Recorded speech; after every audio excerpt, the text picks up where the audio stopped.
spider webs. It's like I can't hear very well. And they just hang out up there, you know.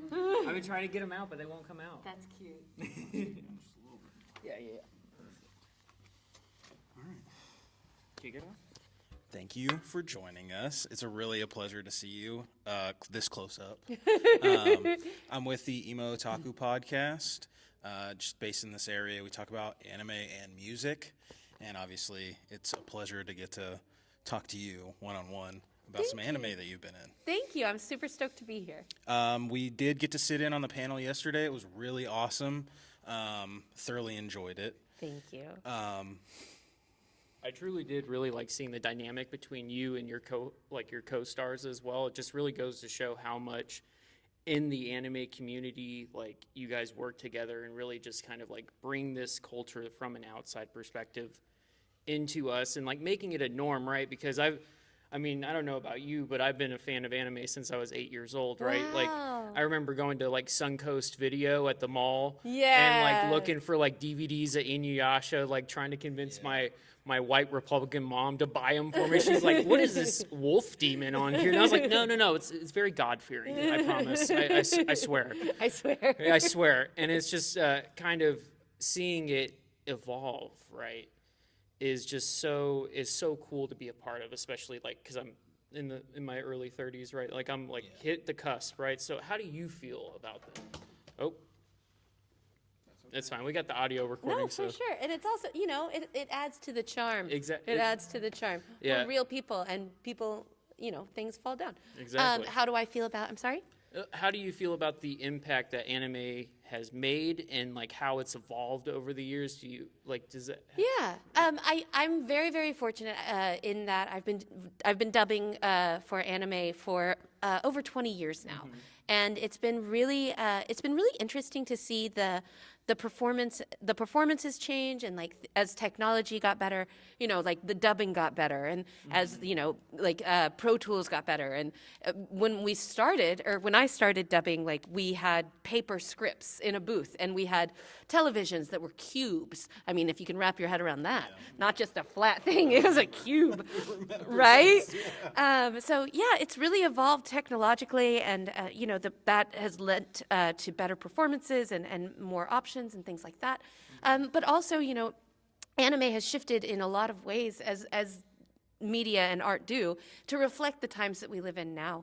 I really love a lot of shows, but I'm very proud of Attack on Titan, specifically for the gender roles and the gender changes. Like when I started doing anime, a woman couldn't be the strongest character. Yeah. A woman couldn't be the best fighter.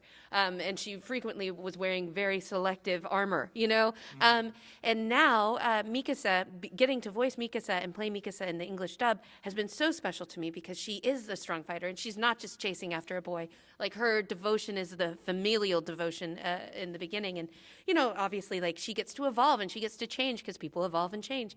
And everybody, I feel like and Armin is a boy, but he gets to cry. And 20 years ago, that wouldn't have been allowed, really.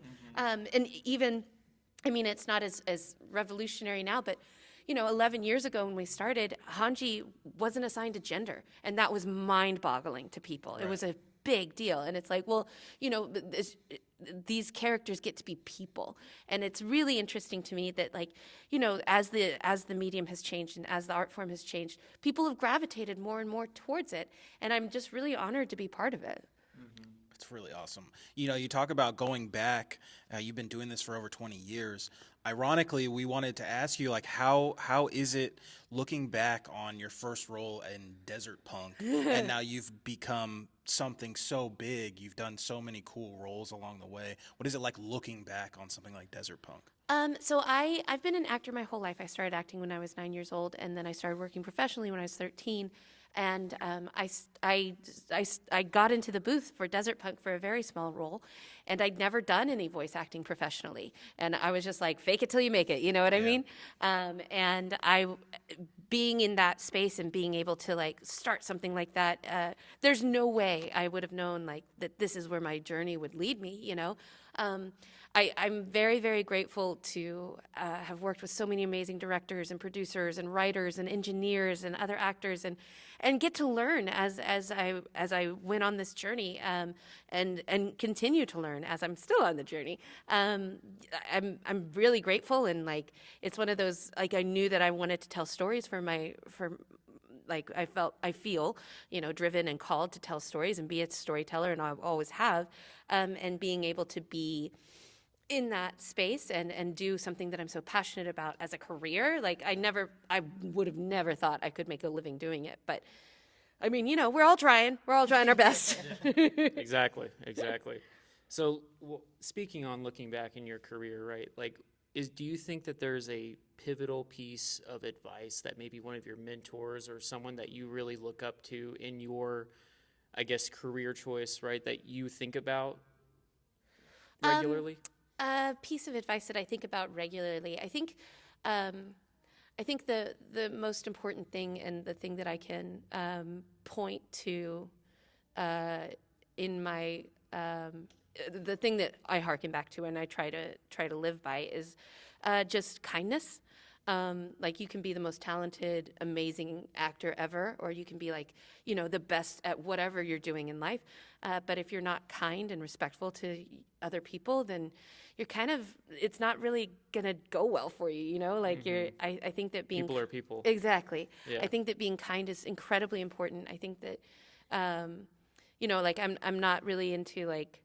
My best friend makes fun of me all the time. He's like, "Oh, look at you, Miss Humble." I'm like, "No. Like, I'm not terribly humble. I'm really proud of the work that I do. I'm really honored to be in this space. But if you're a piece of shit, you're a piece of shit. And I just try not to be a piece of shit. I think that's what I harken back to. Like, be nice to people. Don't be a piece of shit. Yeah. No, I mean, like, I come from a very blue collar line of work that I do on my day to day, and like whenever I have to meet someone of like a vice president or a director level, like, I always, like, in my head, I'm always like, they put their pants on one leg at a time, just like you do.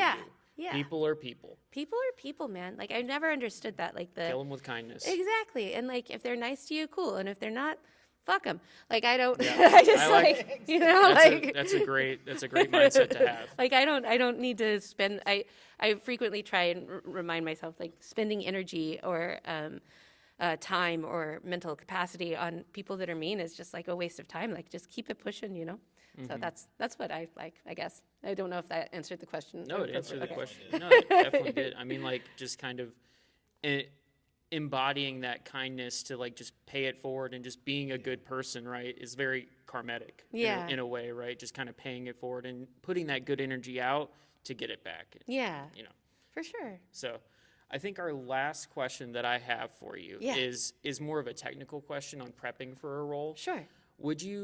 There's kind of like just in my head at least, I think that there's two kind of routes to go. One, you don't read the manga, and you kind of let the character, like, tell you what's going on as you're getting the pages and you're reading it for the first time. Or B, kind of researching from the manga to like kind of get inspiration for that character. Which kind of camp do you think that you would be in, and why? It depends on the show, and it depends on the director. For Attack on Titan, for example, Mike McFarland, I'd worked with Mike McFarland on a number of other properties, and he was like, like, let's do it as we go. Like, I don't want you to read ahead. I don't want you to watch ahead. I don't want you to know all these spoilers. Like, I want you to live in this moment as we do it. And that was his choice, right? And as the actor, that's what I respect. I've had other directors be like, hey, here is the entire series, like, get in there, like, dig around, figure it out, So it really is a collaboration, but the director, for dubbing specifically, the director usually, or the directors I've worked with, will, like, kind of guide you on the way that they want you to prep for the role. So it really depends on that. And then if they have strong leanings, they'll definitely tell you. So, but they're the captain of the ship, and they're the ones that are, like, making all of this happen.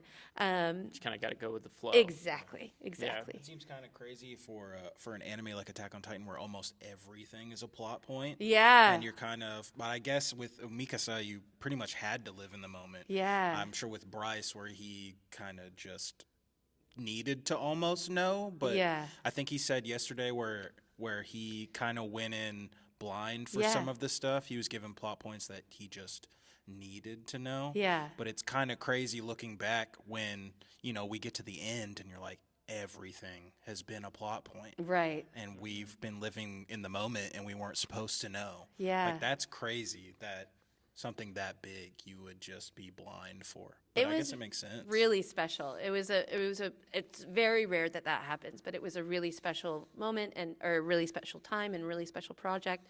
And I'm very proud of the work that we did, and I'm very honored to have been part of it, and I'm just really grateful to have had the experience. Well, we definitely love Attack on Titan, and Thank you. looking back on all 20 years that you've done, you've been in some really awesome stuff. And Thanks. I feel like I did just have one more question. Like, Yeah. what is one of those roles that you've done that maybe people don't talk about enough? What was one of your favorite one that people just should go watch? I'm very fortunate to have been in a lot of properties. One of a show that I hold very close to my heart is called Steins Gate. I wouldn't say it's my so favorite, good. but like I really love the writing.